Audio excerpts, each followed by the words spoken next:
Listrik adalah kebutuhan pokok bagi umat manusia untuk menjalankan aktivitas sehari-hari, dan batu bara merupakan sumber daya penghasil energi listrik yang paling banyak digunakan. Salah satu sumber daya alam yang dimiliki Indonesia adalah batu bara, sehingga batu bara menjadi sumber daya yang banyak, mudah, dan murah untuk digunakan pada PLTU sebagai penghasil energi listrik. Tapi, apakah penggalian tambang batu bara telah sesuai dengan pembangunan berwawasan lingkungan? Di banyak diskusi, penambangan batu bara di Indonesia termasuk kategori eksploitasi alam yang jelas sekali bertentangan dengan pembangunan berwawasan lingkungan.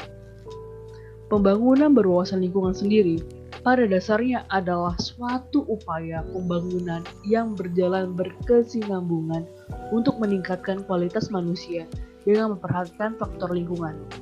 Pembangunan ini harus dilakukan secara sadar dan terencana agar pengelolaan sumber daya dilakukan dengan bijaksana untuk menjamin kemampuan, kesejahteraan, dan mutu hidup generasi masa kini dan masa depan. Cadangan batubara Indonesia sendiri diperkirakan tinggal 2,2% dari cadangan batubara dunia. Dan dengan tingkat produksi seperti sekarang, dan jika tidak ditemukan cadangan baru, cadangan batubara Indonesia akan habis dalam 49 tahun, bahkan lebih cepat dari itu. Eksploitasi tambang batubara merusak hutan untuk membuka jalan dan lokasi tambang, menghancurkan penahan alami melawan banjir yang tak terelakkan di saat musim hujan. Air juga terkena dampak polusi dari limbah tambang, sehingga tidak bisa digunakan untuk bercocok tanam karena hasilnya tidak baik. Masyarakat kesulitan mendapat air bersih, bahkan menimbulkan penyakit kulit karena beracun. Kewajiban bagi perusahaan tambang untuk melakukan revitalisasi tidak semua dilakukan dengan baik. Bahkan banyak galian yang tidak direvitalisasi.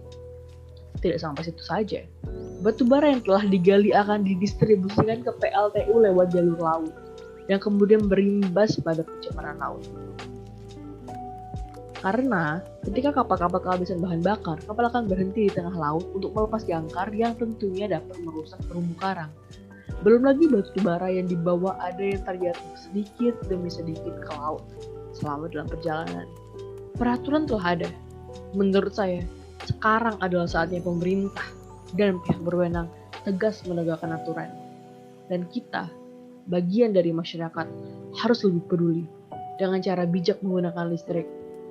Atau kita bisa beralih ke renewable resources, seperti tenaga surya. Sekian pendapat saya, Nurul Alifia Zakira, dari Sastra Inggris dengan NIM 503 19 11 032.